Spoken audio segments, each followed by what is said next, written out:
Halo semua, saya Kayla Manda Pratama dari kelas 12-6.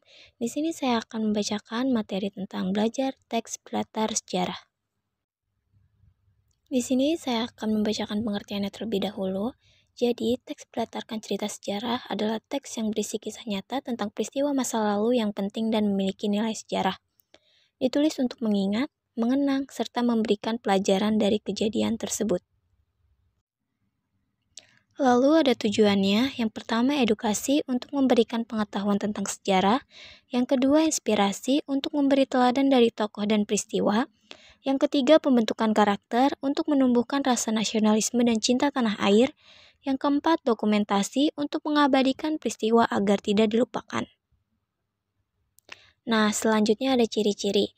Yang pertama, mengisahkan peristiwa nyata di masa lalu, yang kedua disampaikan secara kronologis atau berurutan, yang ketiga menggunakan bahasa baku dan formal, yang keempat menyebutkan tokoh, waktu, tempat, dan kejadian sejarah, yang kelima mengandung fakta sejarah bukan fiksi, yang keenam kadang dilengkapi dengan gambar, foto, atau dokumen sejarah. Selanjutnya ada struktur teks. Yang pertama, orientasi seperti pengenalan awal, kayak waktu, tempat, tokoh, latar belakang. Yang kedua, urutan peristiwa seperti rangkaian kejadian yang disusun berurutan dari awal hingga akhir, seperti peristiwa tunggal atau kompleks. Yang ketiga, reorientasi atau penutup, seperti berisi komentar, kesimpulan, atau pesan moral. Selanjutnya ada kaidah kebahasaan.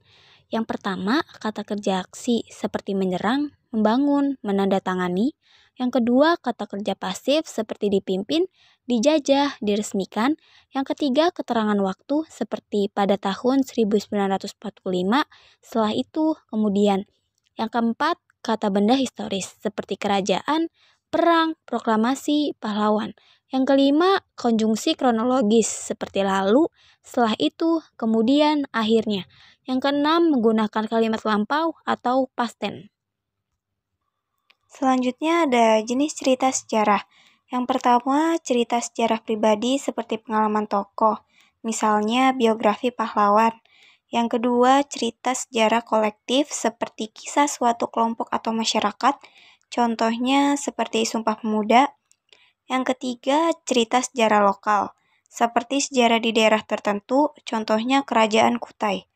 Yang keempat, cerita sejarah nasional, seperti kisah penting bagi bangsa, contohnya Proklamasi 17 Agustus 1945. Nah, jadi fungsi teks cerita sejarah, yang pertama ada menjadi sumber informasi sejarah, yang kedua memberi pengetahuan bagi generasi penerus, yang ketiga menumbuhkan nasionalisme dan rasa bangga terhadap bangsa, yang keempat memberi pelajaran moral dan nilai perjuangan, yang kelima mengajarkan bahwa sejarah bisa menjadi pijakan masa depan. Nah, jadi kesimpulannya, teks berdasarkan cerita sejarah adalah kisah nyata dari masa lalu yang disajikan kronologis untuk memberi pengetahuan, teladan, dan nasionalisme. Ciri utamanya memuat fakta sejarah atau tokoh, tempat, waktu, peristiwa, dan menggunakan bahasa baku serta kalimat lampau. Strukturnya terdiri dari orientasi, urutan peristiwa, dan reorientasi.